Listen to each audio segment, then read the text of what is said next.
Hello, my name is Gaidi Faraj. I'm the Dean and Head of College of the African Leadership University Rwanda campus, and today I'm going to answer some of your questions. So, first couple of questions are, what is leadership? What does it mean to be a leader, and what does leadership mean to me? I think a leader is someone who mobilizes and motivates people. It's important that a leader can organize people to address certain challenges or to meet certain needs for that particular community, and also that it motivates them and inspires them, gets them excited about doing the work to meet those ends. To me, being a leader means being selfless, putting your time and talent in the service of others, in the service of a greater good in a larger community. To me, the core values of a leader are integrity, selflessness, and vision.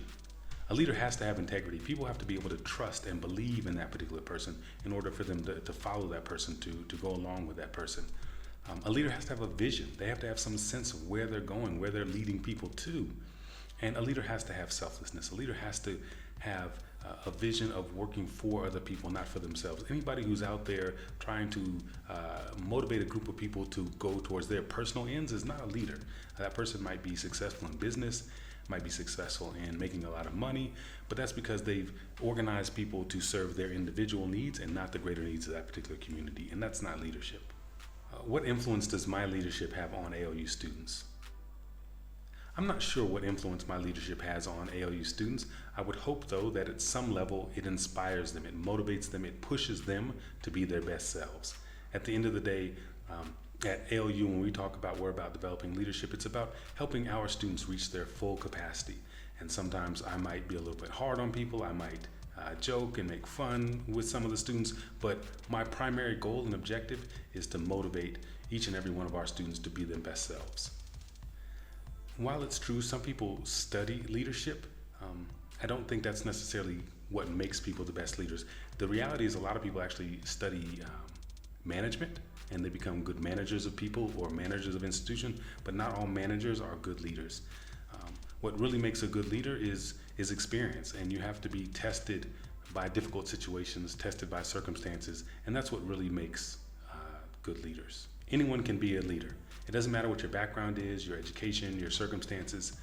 Leaders are tested by time and circumstance. And if you are presented with the right circumstances and you feel like you have the vision, the energy, the passion to step up in those circumstances, you can be a leader. What is the best solution for failed leadership in Africa? I don't believe there's any single solution to the problem of failed leadership in Africa. But one of the solutions is going to be that new leadership needs to emerge. And new leadership needs to emerge that does not repeat the same mistakes of the past. And that means it's critical that we all study the past, learn from the past, and understand what those mistakes were, or else we're going to fall victim to the same cycles. It's also important for the new leadership that emerges that they're honest with themselves and with their constituents what they're about. Leadership requires principle. You have to believe in something. You have to have a vision. Oftentimes people get in leadership positions, but they're really just about serving themselves. And that's been the problem with a lot of the leadership that we've seen in Africa over the past couple of generations. And it's really imperative now that we get leadership out there that's about the greater good for their communities, for their nations, and for the continent as a whole.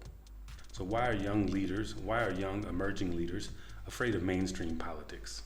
Unfortunately, because of the patterns of leadership that we've seen in Africa over the past couple of generations, a lot of young people are not as motivated to go into politics. A lot of our more talented people would rather go into the private sector or just avoid politics altogether.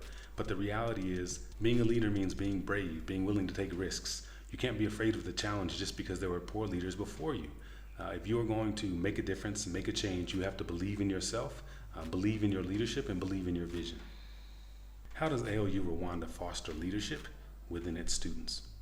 One of the ways that ALU tries to foster leadership within the students is by empowering our students to make their own decisions. We talk about leading self and then leading others. And so at ALU Rwanda, we focus on leading self first. You have to be able to make clear decisions, have a vision, and lead yourself before you can lead anybody else. We also create opportunities for students to show leadership in the broader community. You can start a club. You can start a venture. You can participate in SRC. You can come up with solutions for the campus. There's lots of ways in which students can demonstrate leadership within our campus community. How does ALU leadership respond to social issues in the ALU community, such as harassment? When we talk about leadership within the ALU community, we're not just talking about staff or faculty or administration.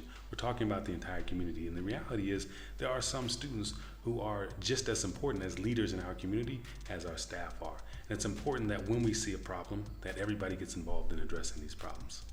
There's also sometimes an assumption that staff and faculty are just as aware of problems that are happening within our community as the students are, and that's not always the case. And so sometimes the leadership that needs to be demonstrated is just the leadership of sharing information, of making sure that everybody is aware of what the problem is, and that's been clearly identified in order for us to address it. As a young community, we know that we're still working out some of these issues, and there's a lot more that we can do to address the different problems that come up in our community, the different social issues that are brought forward, but we need to do that together as a community. What was your most challenging moment as a leader in ALU Rwanda? I've had several very challenging moments in my role as a leader at ALU Rwanda, but one of the most difficult challenges that I've had as a leader at ALU Rwanda is getting the entire community to understand that we are all moving together with the same vision, the same goals, and towards the same end. And in that sense, we all need to work together. This is not a tension or a fight where if somebody sees a solution to a particular problem on the other side, they feel like they have to come and fight against the administration or fight the faculty or fight the staff or even fight amongst students. We need to get to a better place of unity as a community where we're all working together to solve the problems that we face. There's still too much tension between different interest groups, as if we don't all want to go to the same place of having successful students and a united, prosperous, and powerful African continent. Leadership is a gift. What it means for me to get to be in the role that I'm in, to work with our students and our staff every day, means that I get to be a part of this movement of Africa rising, this movement of African prosperity, this movement of African power. It means I get to be a part of that. I get to be a part of the motivation, the inspiration, the action. That's what it means to me. It means I get to be a part of a movement, and I get to have a front seat as I watch all of our students go out there and make change that we want to see on the African continent.